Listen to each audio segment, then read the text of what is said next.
Hi hello നമസ്കാരം friends, garam മസാലയുടെ പുതിയ എപ്പിസോഡിലോട്ട് എല്ലാവർക്കും സ്വാഗതം. ഞങ്ങളുടെ കാശ്മീർ ട്രിപ്പിലെ ഡേ 4 ആണ് ഇന്ന്. ഞങ്ങൾ പഹൽഗാമിലോട്ട് പോയിക്കൊണ്ടിരിക്കുകയാണ് കേട്ടോ. രാവിലെ നേരത്തെ തന്നെ ബ്രേക്ക്ഫാസ്റ്റ് കഴിഞ്ഞതിന് ശേഷമാണ് ഇറങ്ങിയത്. അതിനുശേഷം ചെറിയൊരു പർച്ചേസ് ഉണ്ടായിരുന്നു. കാശ്മീരിലെ ക്വാളിറ്റിയുള്ള നട്ട്സ്, അതുപോലെ തന്നെ ഡ്രൈ ഫ്രൂട്ട്സ്, അങ്ങനെ കുറച്ച് ഐറ്റംസൊക്കെ പർച്ചേസ് ചെയ്യുന്നവർക്ക് ചെയ്യാം. നല്ല ഗുഡ് ക്വാളിറ്റി സാഫ്രോണൊക്കെ കിട്ടുന്ന സ്ഥലമാണ് കേട്ടോ. പാംപൂരിലായിരുന്നു. അവിടെ നിന്ന് നേരെ പോയത് ഒരു ആപ്പിൾ തോട്ടത്തിലോട്ടാണ്. ഞാൻ മേഘമലയിൽ നിന്ന് തിരിച്ചു വരുന്ന വഴിക്ക് മുന്തിരി തോട്ടത്തിൽ പോയിരുന്നു കേട്ടോ. അതിൻ്റെ വേറൊരു വേർഷനായിട്ടാണ് എനിക്ക് തോന്നിയത്. അവിടെ മുന്തിരി നമുക്ക് വാങ്ങിക്കാൻ കിട്ടും, അതുപോലെ തന്നെ മുന്തിരിയുടെ ജ്യൂസ് ഐറ്റംസ് ഒക്കെ കുടിക്കാൻ പറ്റും. അതേപോലെ ഇവിടെ നമുക്ക് ആപ്പിളിൻ്റെ ഐറ്റംസ് വാങ്ങിക്കാൻ കിട്ടും, അതുപോലെ തന്നെ ആപ്പിൾ ജ്യൂസ്, ഫ്രഷ് ആയിട്ടുള്ള ആപ്പിൾ ജ്യൂസ് കുടിക്കാം. വെള്ളമോ ഷുഗറോ ഐസോ ഒന്നും ചേർക്കാത്ത ആപ്പിൾ ജ്യൂസ്. പിന്നെ ആപ്പിളെല്ലാം ഉണ്ടായി വരുന്നേ ഉള്ളൂ കേട്ടോ. ഇത് ഒരു വർഷം മുൻപേ പറിച്ചു വെച്ചതാണെന്നാണ് പറഞ്ഞത്. അത് ഇവർ കീപ്പ് ചെയ്തതാണ്. പിന്നെ ആവശ്യാനുസരണം എടുത്ത് ജ്യൂസ് അടിക്കുകയാണ് ചെയ്യുന്നത്. ആപ്പിൾ തോട്ടത്തിൽ നിന്ന് ഇറങ്ങി നേരെ ഞങ്ങൾ പഹൽഗാമിലോട്ട് തന്നെയാണ് പോയത്. അങ്ങോട്ട് പോകുന്നതിൻ്റെ ഇടയിലായിട്ട് ഒരു 10 മിനിറ്റ് ഞങ്ങൾക്ക് ഫോട്ടോ എടുക്കാൻ വേണ്ടിയിട്ട് ഒരു കടുവ പാടത്തിൻ്റെ അടുത്ത് ഞങ്ങളുടെ ട്രാവലർ നിർത്തി. റീൽസും ഫോട്ടോസൊക്കെ ഒരുപാട് പേരെടുത്തു. അതിനുശേഷം ഞങ്ങളുടെ യാത്ര തുടരുകയാണ്. ഞാൻ നേരത്തെ പറഞ്ഞ പോലെ തന്നെ ഇന്നത്തെ ഞങ്ങളുടെ മെയിൻ ഡെസ്റ്റിനേഷൻ പഹൽഗാമാണ്. പഹൽഗാമിൽ നിന്ന് ഞങ്ങൾക്ക് 2-3 ഡെസ്റ്റിനേഷൻസ് കൂടെ ഉണ്ട് കേട്ടോ. അതുകൊണ്ടാണ് ഞങ്ങൾ നേരത്തെ ഇറങ്ങിയത്. ഇത്രയും പ്ലാൻസ് ഉള്ളതാണ് ഇന്നത്തെ ട്രാവലിംഗ്. ഞങ്ങൾ യാത്ര തുടർന്നുകൊണ്ടേ ഇരിക്കുകയാണ്. ഇതിൻ്റെ സൈഡിലൂടെ നദികളൊക്കെ ഒഴുകുന്നുണ്ട് കേട്ടോ. വളരെ ദൂരെയായിട്ട് ഒരു പള്ളി കാണാം. അത്യാവശ്യം നല്ല വലുപ്പമുള്ളൊരു പള്ളിയാണ്. നല്ല ഭംഗിയാണ് കേട്ടോ വഴി. ഈ ചെറിയൊരു പുഴയുടെ തീരത്ത് കൂടെയാണ് ഈ റോഡ് പോകുന്നത്. പഹൽഗാമിനെ പറ്റിയിട്ട് പറയുകയാണെങ്കിൽ കശ്മീരിലെ അനന്ത്നാഗ് ജില്ലയിലെ ഒരു ടൂറിസ്റ്റ് ഡെസ്റ്റിനേഷനാണ് കേട്ടോ. ലിഡർ നദിയുടെ തീരത്താണ് ഈ പഹൽഗാം എന്ന ചെറിയ പട്ടണം സ്ഥിതി ചെയ്യുന്നത്. പഹൽഗാം സമുദ്രനിരപ്പിൽ നിന്ന് ഏകദേശം 2200 മീറ്റർ ഉയരത്തിലാണ്.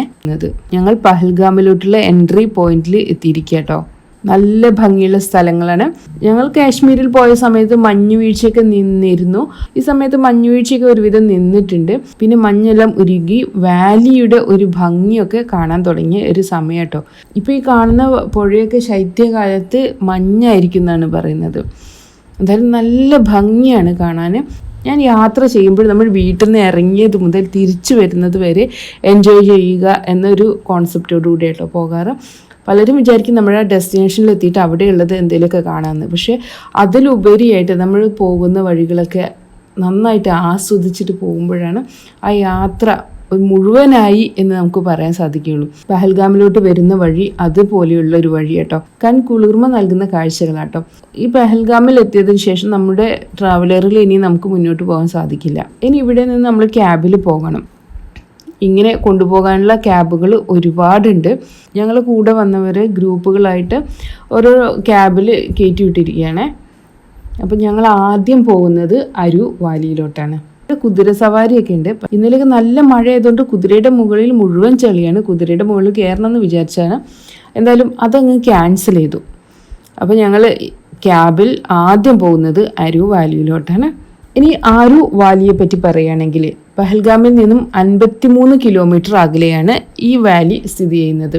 ഒരു എത്നിക് വാലി എന്ന് വേണമെങ്കിൽ പറയാം.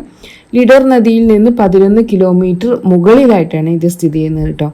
മനോഹരമായിട്ടുള്ള പുൽമേടുകളും തടാകങ്ങളും ഒക്കെയാണ് ഇവിടുത്തെ ഹൈലൈറ്റ്. ലിഡർ നദിയുടെ കൈവരിയായിട്ടുള്ള അരു നദിയുടെ ഇടത് കൈവരിയിലാണ് ഈ ഗ്രാമം സ്ഥിതി ചെയ്യുന്നത്. അതുകൊണ്ടാണ് ഈ ഗ്രാമത്തിന് ഈ പേര് വന്നത്. ശൈത്യകാലത്ത് ഇവിടെ നല്ല മഞ്ഞുവീഴ്ചയായിരിക്കും കേട്ടോ. ആ സമയത്ത് ഇങ്ങോട്ടുള്ള വഴികളൊക്കെ ബ്ലോക്ക് ആയിരിക്കും. ആ സമയത്ത് വരികയാണെങ്കിൽ വെറും മഞ്ഞ് മാത്രമേ നമുക്ക് കാണാൻ സാധിക്കുകയുള്ളൂ. ശ്രീനഗറിൽ നിന്ന് 76 കിലോമീറ്ററോളം അകലെയായിട്ടാണ് ഈ ആരു വാലി സ്ഥിതി ചെയ്യുന്നത്. ഇവിടെ ഒരു വലിയ ബോർഡ് നമുക്ക് കാണാൻ സാധിക്കും. ആരു വൈൽഡ് ലൈഫ് സാങ്ച്വറി.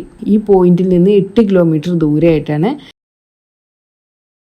മഞ്ഞുരുകി പുൽമേടുകളൊക്കെ വരാൻ തുടങ്ങിയിട്ടേ ഉള്ളൂ കേട്ടോ. ചെറിയ ചെറിയ അരുവികൾ കാണാൻ സാധിക്കും. ഇതെല്ലാം ഒന്നിച്ചു പോയിട്ട് ഒരു പുഴയാകും.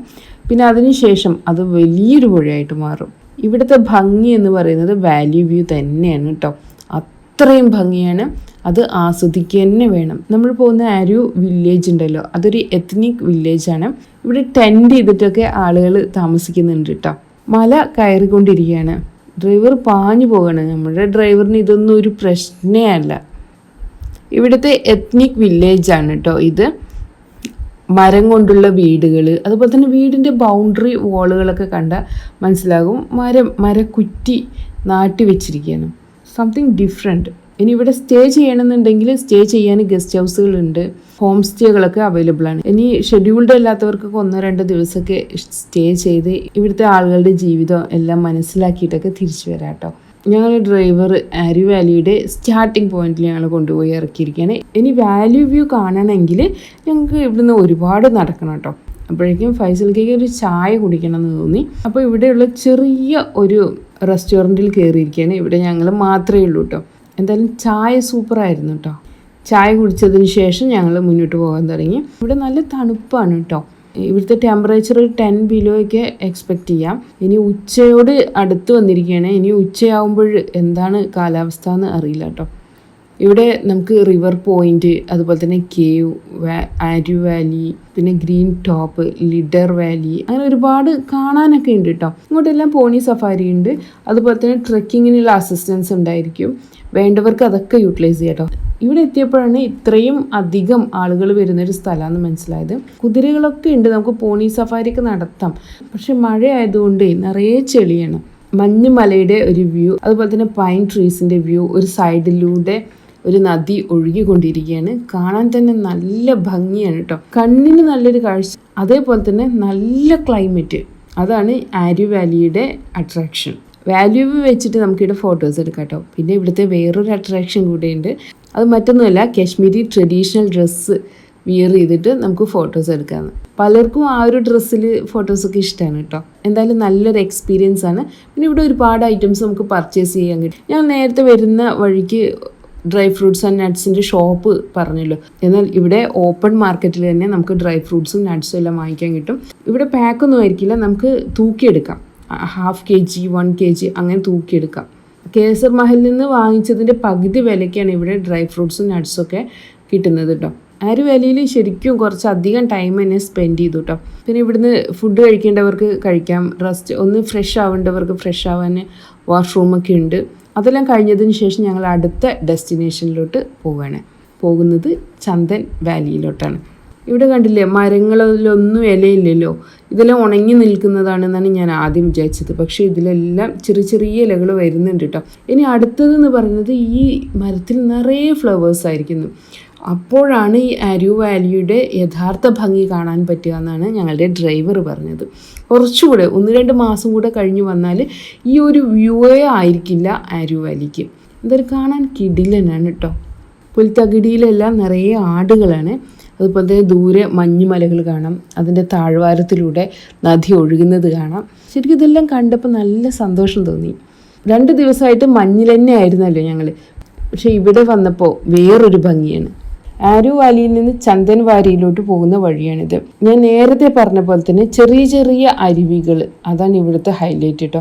ഈ അരുവിയുടെ തീരത്ത് നിറയെ വീടുകളുണ്ട്. ആ വീടുകളും തന്നെ നല്ല ഭംഗിയാണ്. അധിക വീടുകളും 2 നില വീടുകളായിട്ടാണ് ഈ ഭാഗത്ത് തോന്നിയത്. ആര്യു വാലിയിലെല്ലാം 1 നില വീടുകളായിരുന്നു കേട്ടോ. ഇവിടെ ദൂരെ നമുക്ക് ബൈതാബ് വാലി കാണാം. തിരിച്ചു വരുന്ന വഴിക്ക് ഇവിടെ കയറാമെന്നാട്ടോ പറഞ്ഞത്. ഞാൻ നേരത്തെ പറഞ്ഞ പോലെ തന്നെ ചന്ദൻ വാലിയിലോട്ട് പോകുന്ന റൂട്ടാണിത്. നമ്മൾ ചെന്നിട്ട് ഡെസ്റ്റിനേഷനിൽ കാണുക എന്നതിലുപരിയായിട്ട് പോകുന്ന വഴിയുടെ ഭംഗി തന്നെയാണ് പ്രത്യേകത. കുറച്ച് റിസ്കി ആയിട്ടുള്ളൊരു റൂട്ട് തന്നെയാണ് കേട്ടോ. തീരെ വീതിയില്ലാത്ത റൂട്ടാണ്. ഇപ്പോൾ ഈ കയറി വരുന്ന ഈ ഒരു വഴിയിൽ ഒരു ട്രക്ക് ആക്സിഡൻറ്റിൽ 40 ജവാന്മാർ മരിച്ച സ്ഥലമാണ്. അവരുടെ സ്മരണാർത്ഥം അവിടെ ഒരു സ്തൂപൊക്കെ ഉണ്ട്. ഈ ചന്ദൻവാരിയിലോട്ട് പോകുന്ന വഴിയാണിത്. ഇവിടെ ഈ മഞ്ഞ് നിറഞ്ഞു നിൽക്കുന്നത് കണ്ടില്ലേ, ഇതൊക്കെ ഉരുകി തുടങ്ങിയിട്ടേ ഉള്ളൂ കേട്ടോ. ജൂൺ ജൂലൈ ഓഗസ്റ്റ് മാസങ്ങളിലെ ഫേമസ് ആയിട്ടുള്ള അമർനാഥ് യാത്രയെ പറ്റിയിട്ട് എല്ലാവർക്കും അറിയായിരിക്കും അല്ലേ. അതിൻ്റെ ഒരു ബേസ് ക്യാമ്പ് ചന്ദൻവാരിയിലാണ്. ഞങ്ങളുടെ ഡ്രൈവർ ചന്ദൻവാരിയിലും ആദ്യത്തെ പോയിന്റിൽ തന്നെ ഞങ്ങളെ ഇറക്കി വിട്ടിരിക്കുകയാണ്. ഇനി ഞങ്ങൾക്ക് ഒരുപാട് നടക്കണം. ഇവിടുന്ന് മഞ്ഞിൻ്റെ ഏരിയയിലോട്ട് പോകണം എന്നുണ്ടെങ്കിൽ നമുക്ക് ദൂരത്ത് നിന്ന് തന്നെ കാണാം. 2 ദിവസം മഞ്ഞിൽ പോയതുകൊണ്ട് മഞ്ഞിലോട്ട് പോകണം എന്നൊരു ആഗ്രഹമൊന്നും തോന്നിയില്ല കേട്ടോ. കാണാൻ നല്ല ഭംഗിയാണ്. ദൂരെ നിന്ന് ഇങ്ങനെ കാണുമ്പോൾ കൊള്ളാം. ഗുൽമർഗിൽ പോയത് കൊണ്ട് തന്നെ ഈ ഏരിയ അത്രയും നീറ്റായിട്ട് തോന്നിയില്ല. മഞ്ഞ് ഉരുകുന്നത് കൊണ്ട് തന്നെ അതിൻ്റേതായിട്ടുള്ള ചെളി എന്തായാലും ഉണ്ടായിരിക്കും. ഈ ടൂറിസ്റ്റ് ഡെസ്റ്റിനേഷനിലൊക്കെ ചെറിയ ചെറിയ റെസ്റ്റോറൻറ്റ്സ് ഉണ്ടായിരിക്കും. നമ്മുടെ നാട്ടിലെ തട്ടുകടയൊക്കെ പോലെ കേട്ടോ. അതിൽ 90% മാഗി ആയിരിക്കും, പിന്നെ കുറച്ച് നോർത്ത് ഇന്ത്യൻ ഡിഷസൊക്കെ ആയിരിക്കും. അതല്ലാതെ ഒരു കാശ്മീരികളുടെ ഒരു ട്രഡീഷണൽ ഡിഷ് എന്ന് പറഞ്ഞിട്ട് ഇതുവരെ ഒന്നും കാണാൻ പറ്റിയിട്ടില്ല കേട്ടോ. പിന്നെ ഇവിടെ ഒരു 3-4 ഡിഫറെൻ്റ് ആയിട്ടുള്ള ഫ്രൈഡ് ഐറ്റംസൊക്കെ കാണാൻ പറ്റി. ഫൈസൽക്കേക്ക് ഇടയ്ക്കിടയ്ക്കൊരു ചായ കുടിക്കുന്ന സ്വഭാവമുണ്ട് കേട്ടോ. അപ്പോൾ ചന്ദൻവാരിയിലൂടെ ഒരുപാട് നടന്ന് ടയേർഡായി. അപ്പോൾ ചായ കുടിക്കാൻ വേണ്ടിയിട്ട് കയറിയതാണ്. അപ്പോൾ ഫൈസൽക്ക് 2 ഐറ്റം സെലക്ട് ചെയ്തിട്ടുണ്ട്. എന്താണ് അതിൻ്റെ അവസ്ഥ എന്നൊന്നും അറിയില്ല. അതിൻ്റെ കൂടെ തന്നെ ഒരു ചായയാണ് പറഞ്ഞിട്ടുള്ളത്. എനിക്ക് പിന്നെ അങ്ങനെ ഇങ്ങോട്ട് ചായ, ഞാൻ ജസ്റ്റ് എല്ലാ ഐറ്റംസും ഒന്ന് ടേസ്റ്റ് നോക്കാമെന്ന് വിചാരിച്ചു. പിന്നെ ഇവിടെ നല്ല തണുപ്പാണ്. അതുപോലെ തന്നെ സ്കിൻ കെയർ ചെയ്തിട്ടില്ലെങ്കിൽ നല്ല പണി കിട്ടുമേ. അതായത് മോയ്സ്ചറൈസർ, സൺസ്ക്രീൻ, പിന്നെ ലിപ് ബാം, അതെല്ലാം നമ്മൾ കറക്റ്റ് യൂസ് ചെയ്യണം കേട്ടോ. ചായയും സ്നാക്സും എല്ലാം ഒന്ന് ട്രൈ ചെയ്തതിന് ശേഷം ഞങ്ങൾ വീണ്ടും ചന്ദൻവാരിയിൽ നിന്ന് ഇറങ്ങി മഞ്ഞിലോട്ട് പോകുന്നില്ല. ഇവിടെ ഒന്ന് കാണാം, അത്രയേ ഉദ്ദേശിച്ചിട്ടുള്ളൂ കേട്ടോ. ഞങ്ങളുടെ കൂടെയുള്ള കുറച്ച് പേരും മഞ്ഞിലൊക്കെ പോയിട്ട് ഫോട്ടോസൊക്കെ എടുത്തിട്ടുണ്ട്. തിരിച്ചു വരുന്ന വഴിയിൽ വാൾനട്ട് കൊണ്ട് ഒരു കാശ്മീരി വാല വന്നിരുന്നു. ഇവർ പറയുന്നത് ഇതിന് 200 റുപ്പീസിനാണ് ½ kg വാൾനട്ട് തരുന്നത്. ഞങ്ങൾക്ക് സാമ്പിൾ തന്നിരുന്നു. സാമ്പിൾ കഴിച്ച് നോക്കിയപ്പോഴും ഓക്കെ ആയി തോന്നി. അപ്പോൾ എന്തായാലും ഒരു വാൾനട്ടിൻ്റെ പാക്കറ്റ് വാങ്ങിച്ചു. ഒരുപാട് ഐറ്റംസ് പർച്ചേസ് ചെയ്യുന്നില്ല, കാരണം ഞങ്ങൾ ഫ്ലൈറ്റിൽ തിരിച്ചു വരുമ്പോൾ ഒരുപാട് ഐറ്റംസ് ഒന്നും പർച്ചേസ് ചെയ്യുന്നില്ല എന്ന് ആദ്യം വിചാരിച്ചിരുന്നു. അങ്ങനെ നട്ട്സൊന്നും അധികം പർച്ചേസ് ചെയ്യുന്നില്ല എന്ന് വിചാരിച്ചിരുന്നു. പക്ഷേ ഇങ്ങനെ വാൾനട്ട് ഇങ്ങനെ കണ്ടപ്പോൾ എന്തായാലും വാങ്ങിച്ചു നോക്കാമെന്ന് തോന്നി. അപ്പോൾ ഫ്രണ്ട്സ്, ഞങ്ങൾ ചന്ദൻ വാരിയിൽ നിന്ന് തിരിച്ചു വരികയാണ്. ഇനി അടുത്ത ഡെസ്റ്റിനേഷൻ ബെയ്താബാണ്. കുറച്ച് താഴ്ന്നൊരു പ്രദേശമാണ്. നമ്മൾ ഒരുപാട് താഴോട്ട് ഇറങ്ങി വന്നിരിക്കുക കേട്ടോ. ഇവിടെ എൻട്രി പാസ്സൊക്കെ ഉണ്ട്. എൻട്രി പാസ്സൊക്കെ എടുത്ത് ഇതിൻ്റെ അകത്തോട്ട് കയറിയിരിക്കുകയാണ്. പോകുന്ന വഴിയിൽ നമുക്ക് ഫോട്ടോ എടുക്കാനുള്ള ഒരുപാട് പോയിൻറ്റ്സുകളുണ്ട്. അതിലൊന്നാണ് ഇങ്ങനെ കണ്ണടയൊക്കെ വെച്ച് നല്ല ഭംഗിയിൽ നിൽക്കുന്ന ആടുകൾ. ഒരുപാട് പേര് ആടുകളൊക്കെ വെച്ച് ഫോട്ടോ എടുക്കുന്നുണ്ട്. ഈ വാലിയിലൂടെ ലിഡർ നദി ഒഴുകുന്നുണ്ട്. ഈ ലിഡർ നദിയാണ് ഇവിടുത്തെ ഒരു അട്രാക്ഷൻ. പൈൻ മരങ്ങളും ദേവദാരു മരങ്ങളും മഞ്ഞു മൂടിക്കിടക്കുന്ന മലകളും താഴ്വരയും ഒക്കെയാണ് ബൈതാബ് വാലിയുടെ അട്രാക്ഷൻ. പഹൽഗാമിൽ നിന്ന് 15 കിലോമീറ്ററോളം അകലെയായിട്ടാണ് ബൈതാബ് വാലി സ്ഥിതി ചെയ്യുന്നത്. നമ്മളിങ്ങോട്ട് എൻ്റർ ചെയ്യുന്ന ഇവിടെ ഒരു പാലമുണ്ട് കേട്ടോ. ഈ പാലത്തിലൂടെ ഈ ലിഡർ നദിയുടെ തീരത്തായിട്ടാണ് ഈ വാലി സെറ്റ് ചെയ്തിട്ടുള്ളത്. 6ഓളം ബോളിവുഡ് സിനിമകൾ ഈ താഴ്വരയിൽ വെച്ചിട്ട് ഷൂട്ട് ചെയ്തിട്ടുണ്ട്. അതിലൊരു ഫിലിമാണ് ബൈതാബ്. അങ്ങനെയാണ് ഹഗൻ വാലി എന്ന് നേരത്തെ അറിയപ്പെട്ട ഈ താഴ്വര ഇപ്പോൾ ബൈതാബ് വാലി എന്ന് അറിയപ്പെടുന്നത്. പോകുന്ന വഴിയിൽ ഒരുപാട് സൊവനീറൊക്കെ ഉണ്ട് കേട്ടോ. നമുക്ക് കാശ്മീരിൻ്റെ ഓർമ്മയ്ക്ക് വേണ്ടിയിട്ട് വാങ്ങിച്ചു വെക്കാവുന്നതാണ്. ഈ വാലി ഏരിയയിലെ മഞ്ഞ് ഉരുകിയിട്ടുള്ളൂ. ഇതിനടുത്ത് തന്നെയുള്ള മലകളിലൊക്കെ നിറയെ മഞ്ഞ കേട്ടോ. പിന്നെ ഇവിടെ കുട്ടികൾക്ക് ചെറിയൊരു അമ്യൂസ്മെൻറ്റ് പാർക്ക് കൂടെ ഉണ്ട്. അമ്യൂസ്മെൻറ്റ് പാർക്ക് എന്ന് എഴുതി വെച്ചു എന്നല്ലാണ്ട് ഒരുപാട് ഐറ്റംസ് അങ്ങനെയൊന്നും ഇല്ല കേട്ടോ. ഇവിടെ പോണി റൈഡൊക്കെ ഉണ്ട്. നമ്മളോട് വന്ന് ചോദിക്കും, കുതിരയുടെ മുകളിൽ ഇരുന്ന് പുഴ ക്രോസ് ചെയ്യുന്ന ഫോട്ടോ വേണോ എന്നൊക്കെ ചോദിക്കും. എന്തായാലും ആ റിസ്ക് ഒന്നും എടുത്തില്ല കേട്ടോ. ഞാൻ നേരത്തെ പറഞ്ഞിട്ടുണ്ടായിരുന്നു, മഴയായതുകൊണ്ട് കുതിരയുടെ മുകളിലൊക്കെ നിറയെ ചെളിയാണ്. അതുകൊണ്ടാണ് പോണി റൈഡിന് പോകാതിരുന്നത്.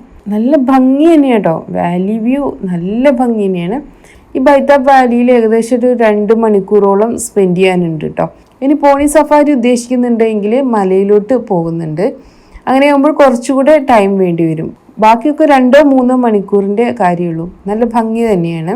എന്തായാലും ബൈതാബ് വാലിയിൽ നിന്ന് ഞങ്ങൾ ഇറങ്ങിയിരിക്കുകയാണ്. തിരിച്ച് ഞങ്ങൾ പെഹൽഗാമിലോട്ട് വന്നിരിക്കുകയാണ്. പിന്നെ പെഹൽഗാമിൽ നിന്ന് ട്രാവലറിൽ ശ്രീനഗറിലോട്ട് പോവുകയാണ് കേട്ടോ.